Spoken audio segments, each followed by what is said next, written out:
Hello बच्चों, तो कैसे हैं आप सभी लोग। तो बच्चों आइए स्टार्ट करें लेक्चर। देखिए बेसिकली हम लोगों ने लास्ट लेक्चर में बात की थी सिंपल सर्किट्स की। हमने सिंपल आपको ट्राइंगल्स बताए या सिंपल किस तरीके से फोर्स कैलकुलेट करते हैं, कैसे रिजल्टेंट निकालते हैं, ये सभी बातें हम लोगों ने लास्ट लेक्चर में डिस्कस की थी। कुछ बच्चों के मेरे पास में डाउट्स भी आए हैं, उन्हें एक दो क्वेश्चंस के अंदर प्रॉब्लम है। हम सबसे पहले उन्हीं क्वेश्चंस की बात करेंगे जिसमें आप लोगों को समस्या है, ठीक है। उसके बाद में हम आपको नया कंसेप्ट बताना स्टार्ट करेंगे बेटा। तो सबसे ज़्यादा जो बच्चों को प्रॉब्लम आई है वो ऑर्बिट के अंदर जहाँ नेगेटिव चार्ज मूव कर रहा था उस क्वेश्चन के अंदर बेटा प्रॉब्लम आई है, ठीक है। तो सबसे पहले हम उसी क्वेश्चन की बात करेंगे। आइए देखते हैं कि वो प्रॉब्लम क्या थी हमारे पास में। देखिए प्रॉब्लम की लैंग्वेज मैं आपको बताता हूँ कि प्रॉब्लम की लैंग्वेज ये थी कि जो प्लस Q2 चार्ज है, प्लस Q2 चार्ज वो है न्यूक्लियस में मौजूद।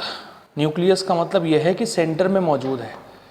प्लस Q2 चार्ज यहाँ ऐसे सेंटर में मौजूद है, ठीक है। इसके चारों तरफ यह है एक सर्कुलर ऑर्बिट। इस ऑर्बिट की जो रेडियस आपको दे रखी है वो है स्मॉल r, और इस ऑर्बिट में एक माइनस के Q1 चार्ज चक्कर लगा रहा है बेटा। और माइनस के Q1 चार्ज जब चक्कर लगा रहा है तो उसकी वेलोसिटी आपको दे रखी है v। ये माइनस के Q1 ऐसे सर्कुलर पाथ पर चक्कर लगा रहा है। प्रॉब्लम के अंदर हम लोगों से ये पूछा है कि इस माइनस Q1 को पूरा एक राउंड कंप्लीट करने में कितना टाइम लगने वाला है। ये जो माइनस के Q1 चार्ज आपको दिया है इसे पूरा एक राउंड कंप्लीट करने में कितना टाइम लगेगा आप लोगों को ये बताना है, ठीक है। आइए देखते हैं कि किस तरीके से प्रॉब्लम सॉल्व करेंगे। भाई सबसे पहले हम ये कहेंगे कि ये जो प्लस Q2 चार्ज है ये माइनस Q1 को अपनी तरफ अट्रैक्ट करेगा और अपनी तरफ एक फोर्स लगाएगा जिसे हम अट्रैक्शन फोर्स का नाम देंगे, इलेक्ट्रोस्टैटिक फोर्स का नाम देंगे। प्लस Q2 माइनस Q1 को अपनी तरफ अट्रैक्ट करेगा। लेकिन जब कोई बॉडी सर्कुलर पाथ पर मूव करती है ना बेटा, जब भी कोई बॉडी सर्कुलर पाथ पर मूव करती है तो वो क्या करती है, ध्यान से आप बात सुनिएगा, वो अंदर नहीं जाना चाहती है। वो अपने आप को यहीं बनाए रखने के लिए अपोजिट डायरेक्शन में एक फोर्स लगाती है जिसे हम बोलते हैं सेंट्रीपिटल फोर्स। और उस सेंट्रीपिटल फोर्स का फॉर्मूला होता है ये mr omega square. Plus Q2 minus Q1 को अपनी तरफ बुलाना चाहता है, माइनस Q1 उसकी तरफ नहीं जाना चाहेगा, अपने आप को यहीं ऑर्बिट में बनाए रखना चाहेगा। और वो अपने आप को यहीं ऑर्बिट में बनाए रखने के लिए अपोजिट डायरेक्शन में एक फोर्स लगाएगा जिसका नाम होगा mr ओमेगा स्क्वायर। तो हम ये कह सकते हैं कि यहाँ जो इलेक्ट्रोस्टैटिक फोर्स रहने वाला है वो mr ओमेगा स्क्वायर के इक्वल होगा, mr ओमेगा स्क्वायर के इक्वल होगा। अब देखिए इलेक्ट्रोस्टैटिक फोर्स होगा कितना, 1/4 पाई एप्सिलॉन नॉट। एक चार्ज कितना है Q1, भले ही नेगेटिव हो लेकिन नेगेटिव लेना नहीं है आपको। दूसरा है Q2 और इनके बीच का गैप हो गया है r स्क्वायर। यहाँ पर है हमारे पास में mr। ओमेगा को हम लिख सकते हैं 2 पाई अपॉन कैपिटल T। बेटा कैपिटल T का मतलब होता है टाइम पीरियड, और ये हमारा ना ओमेगा का फॉर्मूला होता है। 11th क्लास के अंदर पढ़ाया जाता है कि ओमेगा की value 2 pi upon capital T के इक्वल होगी। तो हमने वैसा ही किया, हमने ओमेगा को लिख दिया 2 पाई अपॉन कैपिटल T, ठीक है। चलिए देखते हैं कि कैसे सॉल्व करेंगे आगे। आगे बनेगा अपने पास में Q1 Q2 4 pi epsilon not. ये जो mr दिखाई दे रहा है ये यहाँ आ जाएगा अपॉन में, और ये बन जाएगा mr क्यूब। देखो r स्क्वायर तो पहले से है, एक और r नीचे आ जाएगा तो ये बन जाएगा r क्यूब। 2 पाई का स्क्वायर करेंगे ये बनेगा 4 पाई स्क्वायर, और अपॉन में है हमारे पास में टी स्क्वायर। तो जब हम टी स्क्वायर की वैल्यू यहाँ से निकालेंगे ना बेटा, तो टी स्क्वायर की वैल्यू हमारे पास में बनेगी 16 pi epsilon not 16 pi cube. देखो ये पाई है ये स्क्वायर है, मल्टीप्लाई करेंगे क्रॉस मल्टीप्लाई तो ये बन जाएगी बात हमारे पास में। यहाँ बनेगा mr क्यूब अपॉन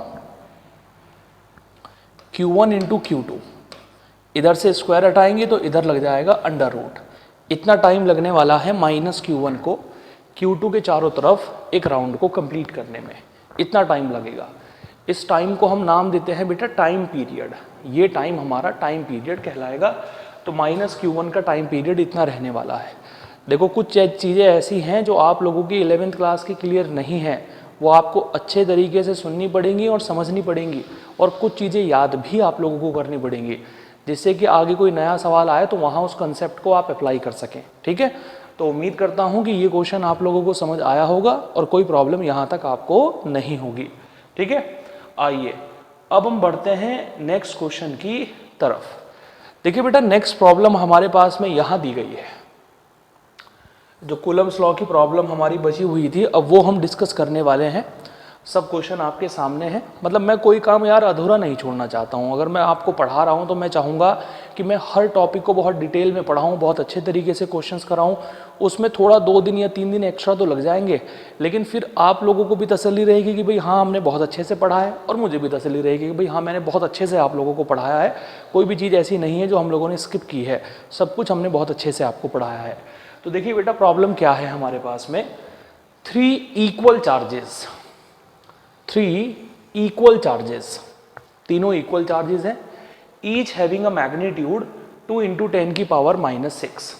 मतलब मैंने इस चार्ज को क्यों मान लिया है बेटा, 3 चार्ज हैं, तीनों की वैल्यू इतनी है, मैंने इस चार्ज को क्यों लेट कर लिया।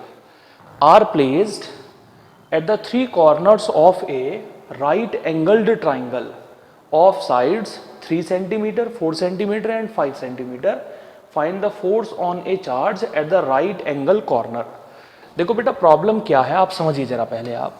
प्रॉब्लम ये है, ऐसे 3 चार्ज हैं हमारे पास में, तीनों इक्वल हैं। यहाँ का चार्ज प्लस Q, यहाँ का चार्ज प्लस Q, यहाँ का चार्ज प्लस Q, तीनों इक्वल हैं। और Q की वैल्यू है हमारे पास में इतनी, 2 × 10⁻⁻⁶। ये साइड हमें दे रखी है 4 सेंटीमीटर, ये साइड हमें दे रखी है 3 सेंटीमीटर, और ये साइड हमें दे रखी है 5 सेंटीमीटर। ये 4, ये 3, ये 5। जो बच्चे 10th क्लास में अच्छे से पढ़ के आए हैं वो एकदम से समझ जाएंगे। परपेंडिकुलर या बेस, इन दोनों में से कोई एक 4 होगा, कोई एक 3 होगा, और हाइपोटेनियस 5 होगी। उसने हमें कहा है कि यहाँ बताइए कितना फोर्स काम कर रहा है, यहाँ इस कॉर्नर पर कितना फोर्स काम करेगा। तो अब आप ये देखो कि यहाँ कितना फोर्स काम करेगा, ये इस पर कौन कौन फोर्स लगाएगा। भाई एक तो ये इसके ऊपर फोर्स लगाएगा, ये प्लस Q, ये प्लस Q, ये प्लस इस प्लस को रिपेल करेगा नीचे की तरफ, और मैंने इस फोर्स को नाम दे दिया F1। एक ये इसके ऊपर फोर्स लगाएगा, ये प्लस Q, ये प्लस Q, ये प्लस इस प्लस को रिपेल करेगा इस तरफ, मैंने इस फोर्स को नाम दिया F2। देखो मैंने अलग अलग नाम दिया है, एक को मैंने नाम दिया है F1 क्योंकि चार्ज तो Q है, यहाँ भी चार्ज Q है लेकिन डिस्टेंस 4 है, यहाँ चार्ज Q, यहाँ चार्ज Q, लेकिन डिस्टेंस 3 है। यानी चार्जेस तो सेम है लेकिन डिस्टेंस सेम नहीं है। ये डिस्टेंस 4 है, ये डिस्टेंस 3 है, इसीलिए फोर्स की वैल्यू बदल गई है। बेटा समझ आ रही है आप लोगों को बात। अच्छा, अब इनके बीच का ये जो एंगल आपको दे रखा है, ये एंगल जो आपको दे रखा है, ये एंगल है 90 डिग्री। F1 और F2 के बीच का ये एंगल हमें 90 डिग्री दे रखा है। रिजल्टेंट जाएगा बीच में, रिजल्टेंट जाएगा बीच में। कैसे निकालेंगे रिजल्टेंट, जरा समझिए। रिजल्टेंट निकालने का फॉर्मूला है हमारे पास में F1 square plus F2 square plus, ध्यान से बेटा, 2F1 F2 cos 90। देखो इनके बीच का ये जो पूरा एंगल बन रहा है ना, ये 90 डिग्री है। तो F1 और F2 का रिजल्टेंट निकालने के लिए ये फॉर्मूला हमने लगा दिया, F1 square plus F2 square plus 2F1 F2 cos 90। cos 90 की वैल्यू 0, तो ये पूरा टर्म हो गया 0। अब हमारे पास में बचा बेटा ये F is equal to under root F1 square plus F2 square. अब हम एक काम करते हैं, F1 की वैल्यू अलग से निकालते हैं। F1 की वैल्यू देखिए कितनी आएगी, F1 की वैल्यू अलग से निकालते हैं। F1 किसके किसके बीच में है, इन दोनों के बीच में F1 है, तो हम लिखेंगे 9 × 10⁻⁹, यानी 1/4 पाई एप्सिलॉन नॉट। यहाँ का चार्ज Q, यहाँ का charge Q, Q × Q, Q square, और इनके बीच का गैप है 4 सेंटीमीटर, यानी 4 × 10⁻⁻2 का होल स्क्वायर। बेटा समझ में आई बात। अब Q की वैल्यू तो यार हमें पता है, कितनी है Q की वैल्यू, ये रही 9 इंटू 10 की पावर 9। Q की जगह रखेंगे ये वाली वैल्यू, देखो Q का स्क्वायर है ना, जब इस वैल्यू का स्क्वायर करेंगे तो ये बन जाएगा 4, 2 का स्क्वायर करेंगे 4, 10 की पावर -6 का स्क्वायर करेंगे 10 की पावर -12, नीचे 4 का स्क्वायर करेंगे 16 इंटू 10 की पावर -4, इससे ये कैंसिल आउट, यहाँ आ गया 4। बेटा समझ में आ रही है बात। अब देखो हम कैसे करेंगे आगे। F1 की वैल्यू हमारे पास में आ गई, F1 इज इक्वल टू ये -4 ऊपर जाकर +4 हो जाएगा, +4 और +9 13, 13 में से 12 माइनस करेंगे तो 10, हमारे पास में बचेगा 9 इंटू 10 डिवाइडेड बाय 4, हमारे पास में बचेगा 45 डिवाइडेड बाय 2 न्यूटन। ये F1 की वैल्यू आई है बेटा हमारे पास में, F1 की। अभी तो हमें F2 भी निकालना है, ये तो सिर्फ F1 आया, फिर हमें F2 निकालना है, फिर F1 F2 को उठाकर यहाँ पुट करना है, सॉल्व करना है। देखो थोड़ा सा काम तो यार फिजिक्स में करना पड़ेगा, कैलकुलेशन तो करनी पड़ेगी। F2 है इन दोनों के बीच में, सिर्फ डिस्टेंस पहले 4 थी अब 3 हो जाएगी, तो यहाँ निकाल देता हूँ मैं F2। कितना होगा F2 जरा देखो, F2 होगा हमारे पास में 9 इंटू 10 की power 9 Q square upon 3 into 10 की पावर -2 का होल स्क्वायर। देखो 9 इंटू 10 की पावर 9 यानी 1/4 pi epsilon not, Q into Q square, और इनके बीच का गैप है 3 सेंटीमीटर, मीटर में कन्वर्ट कर लिया हम लोगों ने।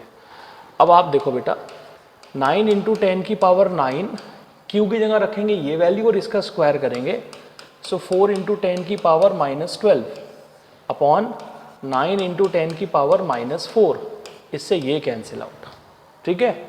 ये इक्वल टू से ऊपर जाएगा 13, 13 में से 12 माइनस करेंगे 10, 10 की मल्टीप्लाई 4 में करेंगे 40 न्यूटन।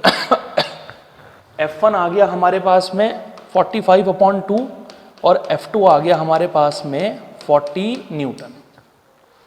F1 की वैल्यू इतनी है, F2 की वैल्यू इतनी है।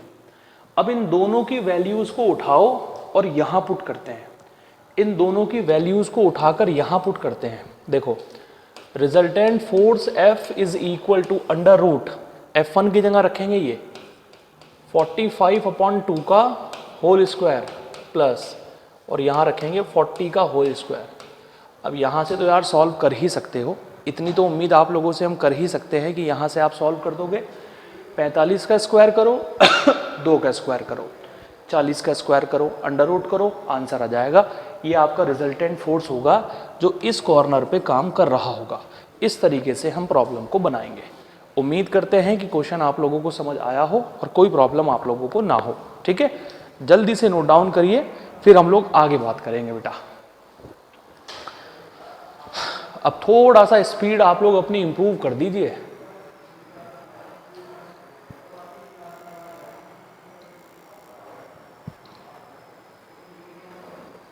थोड़ी सी स्पीड आप लोग अपनी बढ़ा दीजिए बेटा अब, क्योंकि अब बहुत सारे क्वेश्चंस आप सॉल्व कर चुके हैं, अब धीरे स्पीड करके काम नहीं चलेगा,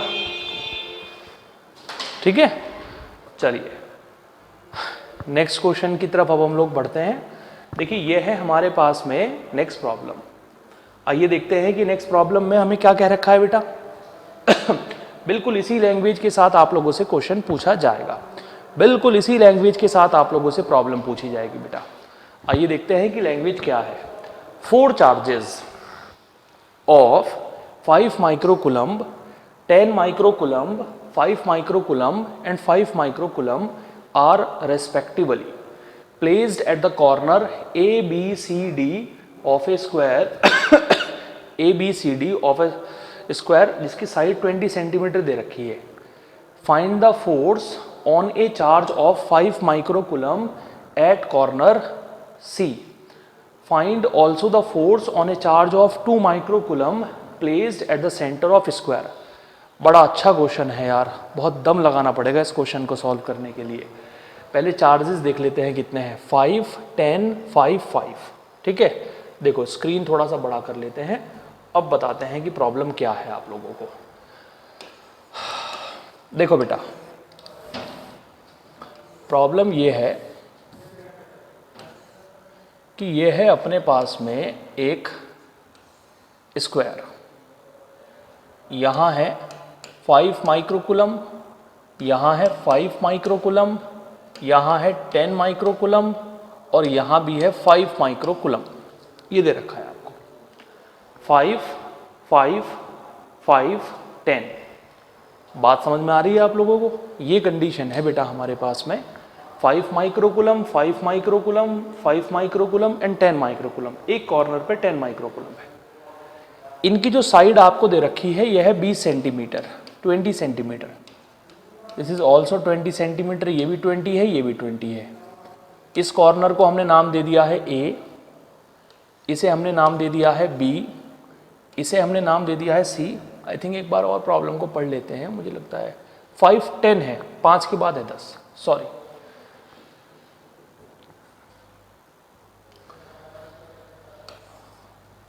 तो बेटा ये है अपने पास में स्क्वायर। यहाँ है मेरे पास में 5 माइक्रोकूलम, यहाँ है 10 माइक्रोकूलम, ये भी है 5 माइक्रोकूलम और ये भी है 5 माइक्रोकूलम। ये कॉर्नर A है, ये कॉर्नर B है, ये कॉर्नर C है और ये कॉर्नर है D आपके पास में। आपको बताना है कि यहाँ कितना फोर्स काम कर रहा होगा, यहाँ इस कॉर्नर पर कितना फोर्स काम करेगा, आप लोगों को ये बताना है। ठीक है, आइए देखते हैं कि कैसे बताएंगे भाई कितना फोर्स काम करेगा इस कॉर्नर पर। मुश्किल तो बिल्कुल नहीं है। ठीक है, साइड आपको दे रखी है 20 सेंटीमीटर, ये भी 20 सेंटीमीटर है, ये भी 20 सेंटीमीटर है और यहाँ से यहाँ तक की डिस्टेंस निकल जाएगी पाइथागोरस थ्योरम का यूज़ करके। कैसे?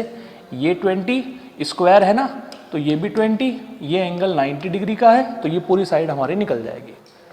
हमें यहाँ बताना है कितना फोर्स काम करेगा। चलो स्टार्ट करते हैं। ये प्लस, ये भी प्लस। देखो बेटा, ये प्लस, इस प्लस को, ये 5 माइक्रोकूलम है आपके पास में, मैं इसे उठाकर यहाँ लिख देता हूँ 5 माइक्रोकूलम। ये प्लस इस प्लस को रिपेल करेगा इस तरफ और हमने इस फोर्स को नाम दे दिया F1। इस प्लस ने इस प्लस के ऊपर रिपल्शन लगाया इधर। इसके ऊपर कौन कौन फोर्स लगाएगा? एक तो ये इसके ऊपर लगाएगा, एक ये इसके ऊपर फोर्स लगाएगा, एक ये इसके ऊपर फोर्स लगाएगा। तो इसने इस पर जो फोर्स लगाया मैंने उसे नाम दे दिया F1। F1 की वैल्यू रहेगी मेरे पास में 9 × 10 की पावर 9। यहाँ का चार्ज है 5 माइक्रोकूलम, 5 × 10 की पावर -6। यहाँ का चार्ज है 5 माइक्रोकूलम, 5 × 10 की पावर -6 और अपॉन में है 20 × 10 की पावर -2 का होल स्क्वायर। ये है बेटा मेरे पास में। ठीक है, मैंने F1 की वैल्यू निकाल दी जो इनके बीच में फोर्स काम कर रहा है। अब आइए यहाँ पर देखो, ये भी प्लस है और ये भी प्लस है। ये प्लस इस प्लस को रिपेल करेगा नीचे और नीचे की तरफ जो फोर्स काम करेगा वो कहलाएगा F2।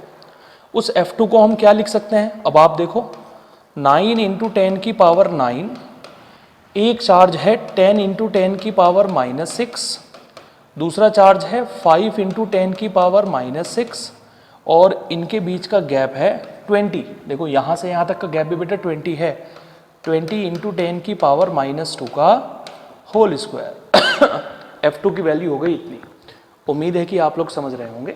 F1 इतना हो गया, F2 इतना हो गया। अब आप देखो कौन बचा।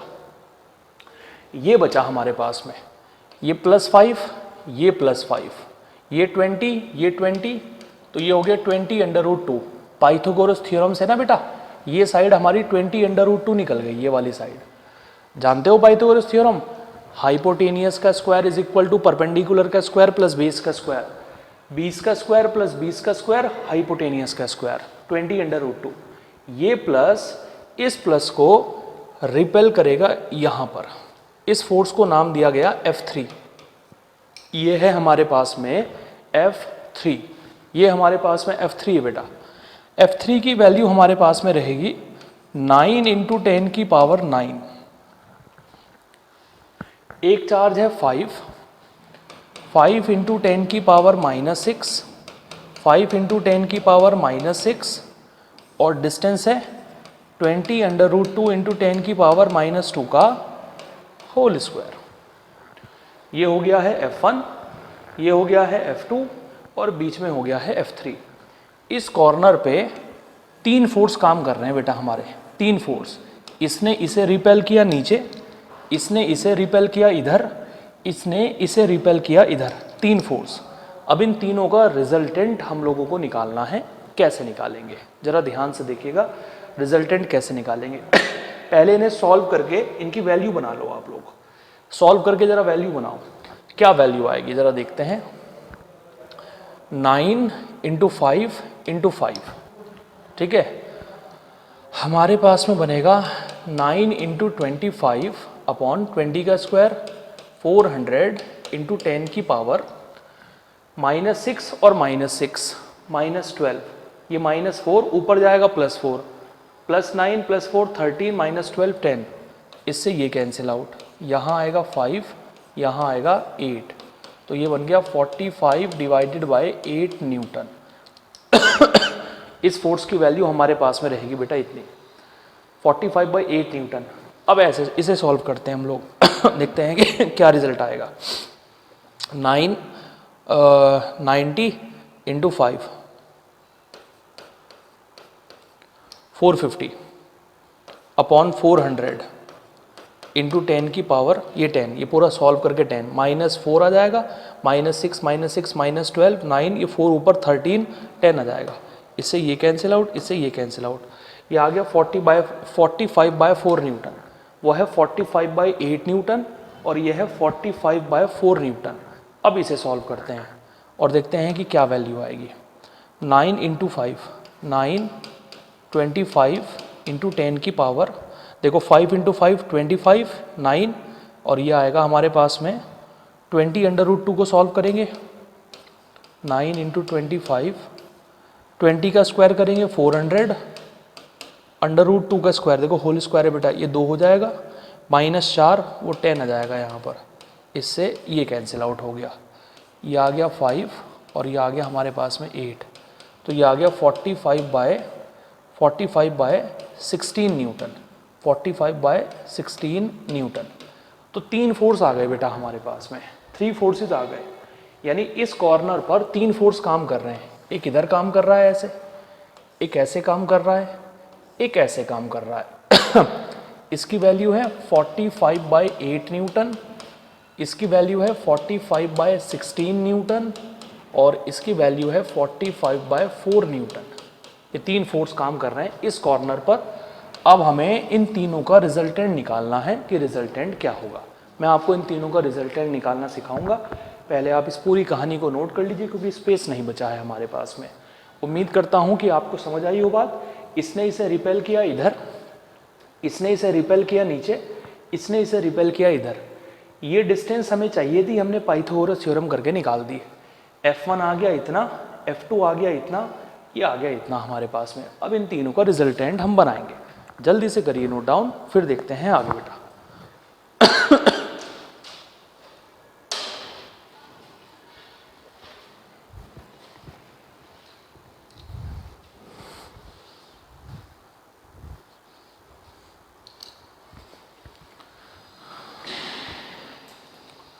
ओके स्टूडेंट, नोट कर लिया आप लोगों ने।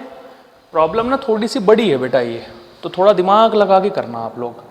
अब आप देखो, इस कॉर्नर पर 3 फोर्स काम कर रहे हैं। इधर काम कर रहा है 45/8 न्यूटन, इधर काम कर रहा है 45/4 न्यूटन और इधर काम कर रहा है 45/16 न्यूटन। ये वाला जो एंगल है ये 45 डिग्री का है बेटा, बिल्कुल बीच में गया है ये, और ये वाला एंगल है 45 डिग्री। ठीक है, हम ऐसा करेंगे, ध्यान से सुनिएगा, हम इन 3 फोर्स को पहले 2 फोर्स में बदल लेते हैं, फिर उन 2 का रिजल्टेंट हम निकाल देंगे। कैसे? ये है 45/16, ये है 45 डिग्री। अगर मैं इस फोर्स के कंपोनेंट ब्रेक करूं, अगर मैं इसके कंपोनेंट ब्रेक करूं, कंपोनेंट ब्रेक करने बेटा आने चाहिए, फिजिक्स का सबसे इंपॉर्टेंट वेपन है ये। ठीक है, ध्यान से, अगर मैं इसके कंपोनेंट ब्रेक करूं तो ये 45/16, ये 45, तो इधर की तरफ जाएगा हमारे पास में 45/16 cos 45। हमने कंपोनेंट ब्रेक कर दिए। ठीक है, जिधर से 45 डिग्री का एंगल बन रहा है ना, इधर चला गया cos 45, इधर जाएगा हमारे पास में 45/16 cos 45। देखो इधर भी 45 डिग्री का एंगल बन रहा है, तो इधर भी चला गया हमारा cos 45। sin 45 भी ले जा सकते हैं, कोई दिक्कत नहीं है, लेकिन cos 45 भी हम ले जा सकते हैं। हमने इस फोर्स के कंपोनेंट ब्रेक कर दिए। अब जैसे ही हमने कंपोनेंट ब्रेक किए तो cos 45 की वैल्यू होती है 1/√2, और यहाँ पर भी cos 45 की वैल्यू होगी हमारे पास में 45/16 1/√2। ये दोनों प्लस हो गए, इसका कंपोनेंट इधर गया, ऐसे दोनों की डायरेक्शन सेम तो प्लस हो गया, इसका कंपोनेंट इधर गया, दोनों की डायरेक्शन सेम तो प्लस हो गया। थोड़ा एक्स्ट्रा एफर्ट लगाना पड़ेगा। अब हमारे पास में सिर्फ दो फोर्स बचे हैं। एक फोर्स बचा है इधर, इसकी वैल्यू है 45/8 प्लस 45/16√2। ऐसे ही हमारे पास में यहाँ एक फोर्स बचा है, यह है 45/4 प्लस 45/16√2। ये दो फोर्स बचे हैं, इसके हमने कंपोनेंट ब्रेक कर दिए। एक कंपोनेंट इसका ऊपर ले गए, एक कंपोनेंट नीचे ले गए। ऊपर वाला कंपोनेंट हो गया 45/16 cos 45। नीचे अब जिन लोगों से कंपोनेंट नहीं आते हैं ना, उनके लिए मैं अलग से एक छोटी सी क्लास लूँगा और उन्हें कंपोनेंट ब्रेक करने सिखाऊंगा कि कैसे कंपोनेंट ब्रेक होते हैं। चिंता मत करो, बिल्कुल घबराओ नहीं, आराम से समझ में आ जाएगी बात। और जिन लोगों से आते हैं वो इस क्वेश्चन को हम नोट कर लें। अब इनके बीच में बन गया 90 डिग्री का एंगल।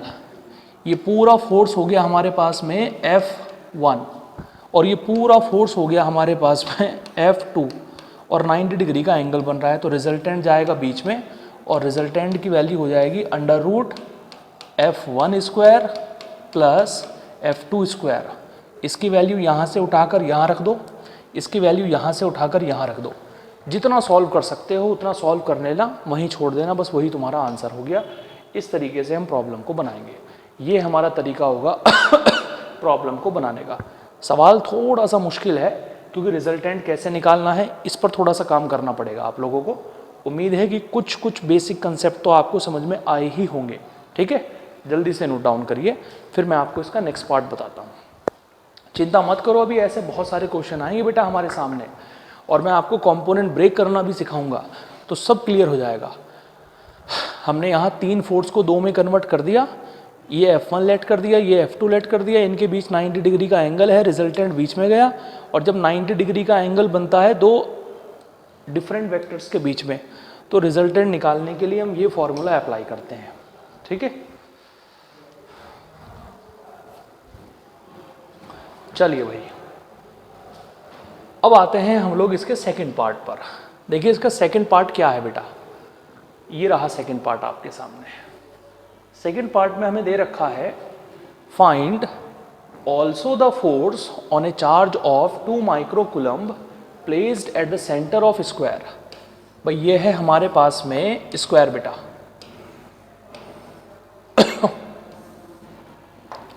यहाँ चार्ज रखा है +5 माइक्रोकूलम्ब, यहाँ चार्ज रखा है +10 माइक्रोकूलम्ब, यहाँ चार्ज रखा है +5 माइक्रोकूलम्ब, यहाँ भी है +5 माइक्रोकूलम्ब। सेंटर पे हमने चार्ज ला के रख दिया +2 माइक्रोकूलम्ब। अब यहाँ बताना है कि यहाँ कितना फोर्स काम करेगा। देखो ध्यान से, अब होगा क्या भाई, ऐसा है हमारे पास में कि इस सेंटर वाले पर यानी इस वाले पर सबसे पहले कौन फोर्स लगाएगा, सबसे पहले ये प्लस इस +2 पर फोर्स लगाएगा इस तरफ। इस प्लस ने इस प्लस को रिपेल किया इधर, इस प्लस ने इस प्लस को रिपेल किया इधर। अब ध्यान से मेरी बात सुनिएगा, देखो यहाँ चार्ज कितना है 5, यहाँ चार्ज कितना है 2, ये डिस्टेंस और ये डिस्टेंस सेम। देखो यहाँ इन दोनों के चार्ज भी सेम और डिस्टेंस भी सेम, तो फोर्स भी सेम होंगे और डायरेक्शन अपोजिट है, तो ये इसे कैंसिल आउट कर देगा। समझ के चलिए बिल्कुल ध्यान से। जो चार्ज हमारा सेंटर पे रखा हुआ है, हमने एक लाइन की बात कर ली, इस प्लस ने इस +2 को रिपेल किया इधर, इस पर देखना है कितना फोर्स काम करेगा। तो ये इस पर फोर्स लगाएगा, ये इस पर फोर्स लगाएगा, ये इस पर फोर्स लगाएगा, ये इस पर फोर्स लगाएगा। इसने इस पर फोर्स लगाया इधर, इसने इस पर फोर्स लगाया इधर। चार्जेस भी सेम, डिस्टेंस भी सेम, चार्जेस भी सेम, डिस्टेंस भी सेम, तो दोनों ने एक दूसरे को कैंसिल आउट कर दिया। तो मैं ये कह सकता हूँ कि इस लाइन का काम हो गया ख़त्म। इस लाइन का काम फिनिश हो गया है। ये लाइन कोई भी फोर्स अप्लाई करने वाली नहीं है। अब आते हैं हम इस लाइन पर बेटा, इस लाइन पर। अब आते हैं हम इस लाइन पर, ठीक है। देखो यहां क्या है प्लस, और यहां क्या है +2 माइक्रोकूलम। ये +2, ये +5 +2 ये +10 +2। देखो चार्जेस ही डिफरेंट है, तो यहां तो फोर्स कैंसिल आउट नहीं करेंगे। ये प्लस इस +2 को रिपेल करेगा इधर, मैंने इस फोर्स को नाम दे दिया F1। और ये +10 इस +2 को रिपेल करेगा इधर, मैंने इस फोर्स को नाम दे दिया F2। यहाँ ही कैंसिल आउट नहीं करेंगे बेटा। कैंसिल आउट इसलिए नहीं करेंगे क्योंकि ये 10 है और ये 5 है। +5 ने फोर्स लगाया ऊपर, +10 ने फोर्स लगाया नीचे, दोनों की डायरेक्शन है अपोजिट। तो नेट फोर्स निकालने के लिए हम F2 में से F1 को माइनस कर देते हैं, क्योंकि दोनों की डायरेक्शन अपोजिट है। हमने F2 में से F1 को माइनस कर दिया। So net force is equal to F2 कितना होगा 9 × 10 की पावर 9। इन दोनों के बीच में F2 है। देखो प्लस ने इस प्लस को रिपेल किया है ना इधर, तो ये है F2। इन दोनों के बीच में F2 काम कर रहा है। इस प्लस ने इस प्लस को रिपेल किया है ऊपर, इन दोनों के बीच में काम करेगा F1। तो यहाँ हो जाएगा 10 × 10 की पावर -6। ये हो गया 2 × 10 की पावर -6। 2 × 10 की पावर -6। यहाँ माइक्रो का मतलब 10 की पावर -6, ये 10, ये 2 × 10 की पावर -6। अब ये हमें इनके बीच का ना गैप चाहिए बेटा, ये गैप चाहिए, ये गैप। अब ये गैप कैसे निकलेगा? हमने जस्ट अभी लास्ट क्वेश्चन में देखा था ये 20 है, ये 20 है, तो ये पूरा आया था 20√2, पूरा डायगोनल 20√2 था, पूरा डायगोनल। हमें आधा चाहिए, आधा डायगोनल का आधा। तो 20√2 को 2 से डिवाइड करेंगे, सेंटीमीटर में है, मीटर में कन्वर्ट करने के लिए ये करेंगे और स्क्वायर कर देंगे। ये हमारी F2 की वैल्यू है। उम्मीद करते हैं कि समझ में आ रही होगी बात। पूरा डायगोनल 20√2 था, हमें आधी डिस्टेंस चाहिए, 2 से डिवाइड किया, सेंटीमीटर को मीटर में कन्वर्ट कर दिया।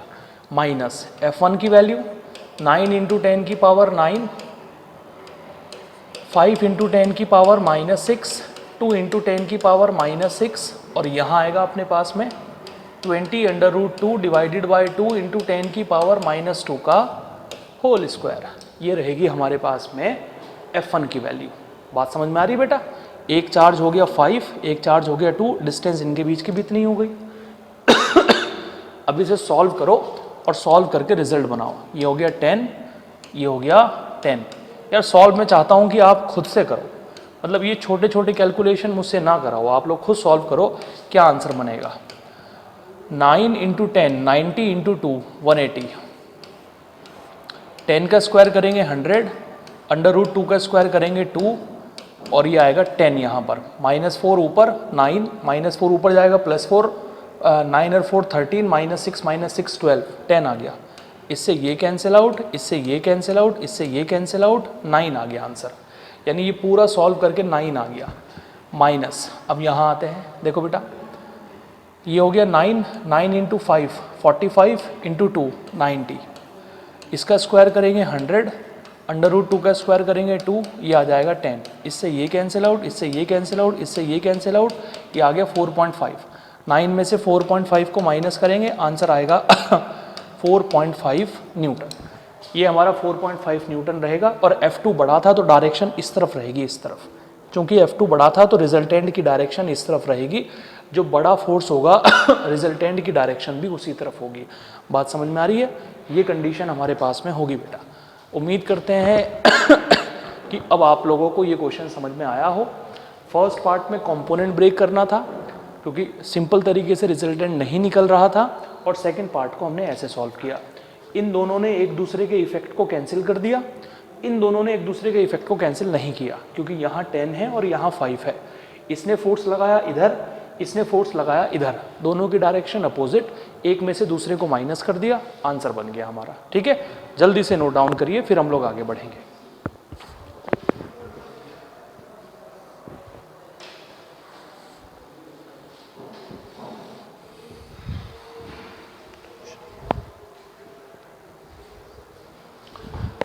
तो बेटा उम्मीद करते हैं कि आपको ये प्रॉब्लम समझ आई हो और कोई डाउट आप लोगों को यहाँ तक ना हो।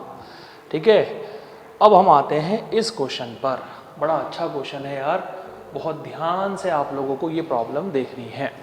ठीक है, कुल मिलाकर प्रॉब्लम ये है कि यहाँ टोटल फोर्स कितना काम कर रहा है आपको ये बताना है। यहाँ टोटल फोर्स कितना काम कर रहा है आपको ये बताना है कि यहाँ टोटल फोर्स कितना काम करेगा। देखो माइनस के 2q के चारों तरफ कितने सारे फोर्स, कितने सारे चार्जेस हैं, जितने भी चार्जेस हैं ना इसके चारों तरफ, ये सारे के सारे इसके ऊपर फोर्स लगाने वाले हैं। ठीक है, सबसे पहले यहाँ आते हैं, ये है माइनस के 7q, ये माइनस इस माइनस को रिपेल करेगा नीचे और ये माइनस इस माइनस को रिपेल करेगा ऊपर।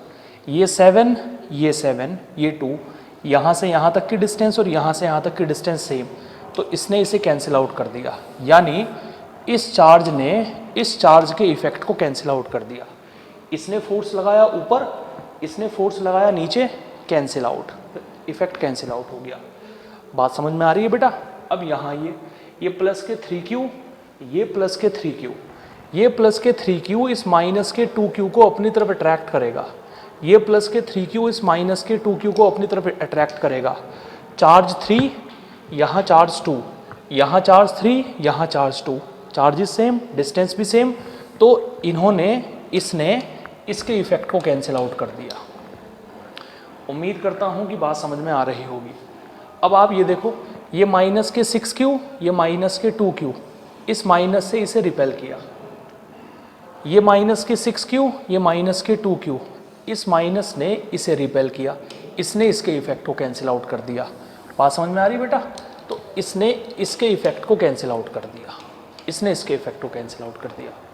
जितना फोर्स इसने यहाँ इधर अप्लाई किया उतना ही फोर्स इसने यहाँ पर इधर अप्लाई किया। दोनों की डायरेक्शन अपोजिट, तो दोनों ने एक दूसरे को कैंसिल आउट कर दिया। अब देखो कितने सारे फोर्स कैंसिल आउट हो चुके हैं। और कोई भी आपको दिख रहा है? अगर दिख रहा है तो मुझे झट से बताइए कि कौन सा दिख रहा है। ये प्लस के 8q, ये प्लस 8q इस माइनस के 2q को अपनी तरफ अट्रैक्ट करेगा। बिल्कुल 8q की अपोजिट में देखो, ये भी 8q, ये भी अट्रैक्ट करेगा, तो इसने इसके इफेक्ट को कैंसिल आउट कर दिया। ओके, और क्या बचा हमारे पास में? माइनस के 4q, ये माइनस 4q इस माइनस के 4q को, देखो ध्यान से एक ही लाइन में है, ये माइनस के 4q इस माइनस के 4q को इस तरफ रिपेल करेगा और ये माइनस के 4q इधर रिपेल करेगा, इसने इसे कैंसिल आउट कर दिया। यानी इसने इसे कैंसिल आउट कर दिया। देखो बेटा ध्यान से, सब ने एक दूसरे को कैंसिल आउट कर दिया। अब हमारे पास में सिर्फ एक चार्ज बचा और वो है 3q। क्या इस 3q को कैंसिल आउट करने के लिए यहाँ इसके अपोजिट में कोई है? नहीं है। यहाँ इस 3q को कैंसिल आउट करने के लिए इसके अपोजिट में कोई भी नहीं है, तो ये 3q कैंसिल आउट नहीं हो पाएगा। अब क्या होगा? ये जो 3q है ये अट्रैक्ट होगा इधर और ये अट्रैक्ट होगा इधर, और इनके बीच में जो फोर्स काम करेगा वो होगा F, और उस फोर्स की वैल्यू रहेगी ये 1/4 पाई एप्सिलॉन नॉट। एक चार्ज रहेगा 3q, एक चार्ज रहेगा 2q, और इनके बीच की डिस्टेंस देखो कितनी रहेगी। बेटा डिस्टेंस कितनी रहेगी जरा ध्यान दीजिएगा आप लोग अच्छे तरीके से। इनके बीच की डिस्टेंस कितनी होने वाली है? ये d है, ये d है, ये d है, ये d है, ये हो गई पूरी 4d। समझ में आ रही बात आप लोगों को? अगर ये स्क्वायर रहा होगा तो ये भी हो जाएगी 4d, और यहाँ से यहाँ तक की जो डिस्टेंस होगी ये होगी हमारी 2d के इक्वल। ये डिस्टेंस हमारी 2d के इक्वल होगी, तो यहाँ हो जाएगा 2d का होल स्क्वायर, 2d का होल स्क्वायर। इतना फोर्स काम करेगा इनके बीच में, इतना फोर्स इनके बीच में काम करेगा। बाकी सब ने एक दूसरे के इफेक्ट को कैंसिल आउट कर दिया, इन्होंने एक दूसरे के इफेक्ट को कैंसिल आउट नहीं किया, क्योंकि इसके अपोजिट में कैंसिल आउट करने के लिए कोई है ही नहीं। तो खाली ये बचा और ये बचा। इसने इसे अपनी तरफ अट्रैक्ट किया, इसने इसे अपनी तरफ अट्रैक्ट किया, और इतना फोर्स इनके बीच में काम कर रहा है। उम्मीद है कि समझ आई हो आप लोगों को बात, और कोई परेशानी यहाँ तक ना हो बच्चों। ठीक है, ओके, जल्दी से नोट डाउन कर लीजिए, हम लोग आगे बढ़ते हैं। तो ये हमारी प्रॉब्लम रहेगी बेटा, इस तरीके से हम सॉल्व करेंगे। क्वेश्चन आपके सामने है, आप देख सकते हैं। ठीक है, फाइनली हमारे पास में प्रॉब्लम बनी ये, लास्ट क्वेश्चन आज का, ये हमारा लास्ट क्वेश्चन है। मैं चाहूँगा कि ये जो कैंसिल आउट करने वाला टर्म है, कैंसिल आउट करने वाला सिस्टम है, इसे आप अच्छे तरीके से समझ लें। अब आप देखिए, टोटल फोर्स यहाँ आपको कैलकुलेट करना है, यहाँ टोटल फोर्स कितना काम कर रहा है। सभी साइडें आपको दे रखी हैं। ये क्या है प्लस क्यू, ये क्या है माइनस क्यू। इस प्लस ने इस माइनस को अपनी तरफ अट्रैक्ट किया, इस प्लस ने इस माइनस को अपनी तरफ अट्रैक्ट किया, इससे ये कैंसिल आउट, इसका और इसका इफेक्ट कैंसिल आउट हो गया बेटा, क्योंकि यहाँ भी Q, यहाँ भी Q, distance L, Q distance L, तो फोर्स सेम रहे होंगे, कैंसिल आउट हो गया। आगे बढ़ते हैं, ये Q, ये माइनस Q, ये Q, ये माइनस Q, इस प्लस Q ने इधर अट्रैक्ट किया होगा, इसने इधर अट्रैक्ट किया होगा, ये भी कैंसिल आउट हो गया, तो इसका और इसका इफेक्ट भी कैंसिल आउट हुआ। बात समझ में आ रही है? इसका इफेक्ट कैंसिल आउट, इसका इफेक्ट कैंसिल आउट। अब ये बचा हमारे पास में प्लस Q। क्या इस प्लस Q की अपोजिट डायरेक्शन में इस कॉर्नर पर कोई चार्ज है? नहीं है। इसका मतलब है कि इसके इफेक्ट को कोई कैंसिल आउट नहीं कर पाएगा। अब ये प्लस Q इस माइनस Q को अपनी तरफ अट्रैक्ट करेगा F फोर्स के साथ, यानी जो रिजल्टेंट फोर्स काम करेगा वो इधर काम करेगा, इधर। ये प्लस Q इस माइनस Q को अपनी तरफ अट्रैक्ट करेगा, ये तो कैंसिल आउट हो चुके हैं। और कितनी रहेगी इस F की value? 1/4 pi epsilon not charge Q, Q square, और इनके बीच का गैप है L स्क्वायर। इतना फोर्स काम करेगा बेटा इनके बीच में। ठीक है, उम्मीद है कि समझ आई हो बात। तो बेटा आज की क्लास हम यहीं फिनिश करते हैं। होप सो कि आपको पूरी कहानी समझ में आई हो, कोई प्रॉब्लम आप लोगों को ना हो। कोई समस्या अगर आपको हो तो हमसे आप कांटेक्ट करें। मैं अपने स्तर पर पूरा प्रयास करूंगा कि आपके हर एक डाउट को अच्छे तरीके से सॉल्व किया जाए। ठीक है, तो आप अपना क्लास वर्क, अपना होमवर्क प्रॉपरली कर दे रहे हैं, हमारे पास में अपना होमवर्क आप सेंड करते रहें। आपको कोई डाउट आ रहा है तो कॉल के माध्यम से, व्हाट्सएप के माध्यम से, या इंस्टीट्यूट पर पहुंचकर 2 बजे से पहले आप अपने डाउट को क्लियर करें। ठीक है, हम पूरी तरीके से इस समस्या के समय में आप लोगों के साथ में हैं, पूरी तरीके से आप लोगों के साथ में कोऑपरेट किया जाएगा। ठीक है, ओके।